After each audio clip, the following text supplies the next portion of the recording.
राधे राधे महाराज जी। ये संदेशा हमारे इस संसार के सबसे अति उत्तम साक्षात कृष्ण के रूप प्रेमानंद महाराज जी के लिए है। महाराज जी, आपसे मिलने का मन तो मेरा उसी समय से लग गया था जब से मैं आपके प्रवचन सुनने लग गया। लेकिन आज से करीब 6 महीने पूर्व भगवान श्री कृष्ण ने साक्षात मुझे आदेश दिया कि तुम्हारा अगला दौरा जो है वो मथुरा वृंदावन का होना है, वहीं पर रामायण की कथा भी करनी है और साथ साथ प्रेमानंद महाराज जी से भी मिलना है। मैंने प्रभु से पूछने की कोशिश की कि महाराज जी से तो मिलने का मेरा मन कई महीनों से है, लेकिन इस समय आपकी आज्ञा क्यों हो रही है।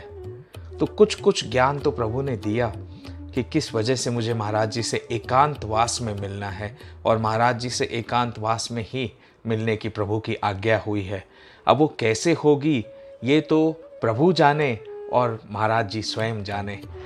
लेकिन हुआ ऐसा महाराज जी कि प्रभु की आज्ञा जिस समय हुई मुझे कि मैं मथुरा वृंदावन की ओर मुझे अगला प्रस्थान करना है, उसी समय मेरे दोनों पैरों ने चलने में असमर्थता दिखा दी। काफ़ी दर्द होने लगा, डॉक्टरों के दिखाया और अभी 2 महीने पूर्व ही MRI कराया तो उसमें L4 L5 की डिस्क पूरी तरह से खिसक चुकी थी। तो डॉक्टर ने ऑपरेशन सजेस्ट किया। ऑपरेशन भी सक्सेसफुल रहा, लेकिन ऑपरेशन के बाद में मेरे दाहिने पैर में अचानक से बहुत ज़्यादा दर्द आ गया। सेकेंड हॉस्पिटलाइजेशन मुझे करना पड़ा, थर्ड हॉस्पिटलाइजेशन करना पड़ा। मैं उसकी डिटेल में नहीं जाऊंगा महाराज जी, आपका समय बड़ा कीमती है। आप जो कार्य कर रहे हो इस संसार के लिए, जो प्रवचन आप दे रहे हो, जो आपके मुख से वाणी निकलती है, वो तो साक्षात कृष्ण कन्हैया की, साक्षात राधा रानी की, इस प्रकृति और पुरुष की वाणी निकलती है महाराज जी। मैं सुनता हूँ तो दंग रह जाता हूँ कि प्रभु आपने मुझे गृहस्थ होते हुए ऐसे कार्य में डाला है, मैं तो इनके चरणों की धूल भी नहीं बन सकता हूँ। तो प्रभु की तो आज्ञा हुई मिलने के लिए, लेकिन महाराज जी 3 हॉस्पिटलाइजेशन के बाद भी दाहिना पैर मेरा अभी तक जवाब दे रखा है। अभी भी बेड रेस्ट पे हूँ और बड़ी मुश्किल से अपनी माँ की बरसी के लिए मुंबई से हरिद्वार की तरफ आया मैं हरिद्वार में।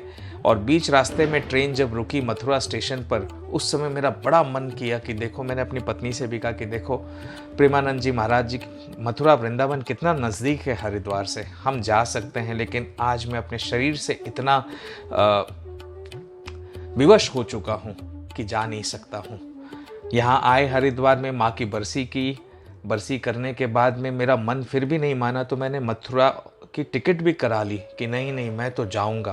प्रभु से कहा कि नहीं प्रभु, आपकी आज्ञा हो और मैं ना जाऊं, मैं बैठा रहूं, ऐसे ऐसे नहीं हो सकता है, मुझे तो जाना ही जाना है। और जाकर मैं राम की कथा मथुरा में भी करूंगा, वृंदावन में भी करूंगा। और वहाँ करने के बाद प्रेमानंद जी महाराज जी से आज्ञा पाकर एकांतवास में उनके दर्शन भी पाऊंगा।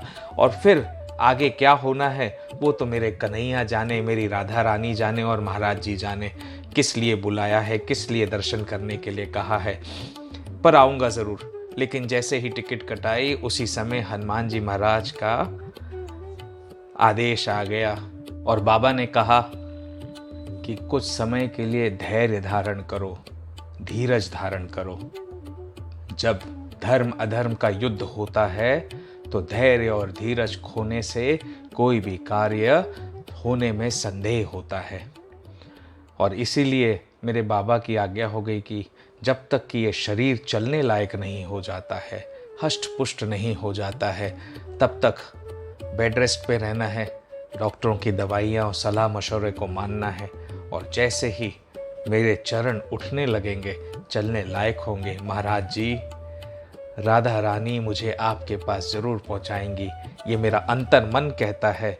और जिस भगवान श्री कृष्ण ने मुझे आज्ञा दी है वृंदावन आने की और आपसे मिलने की, ज़रूर कोई ना कोई बड़ा संजोग प्रभु बनाना चाहते होंगे।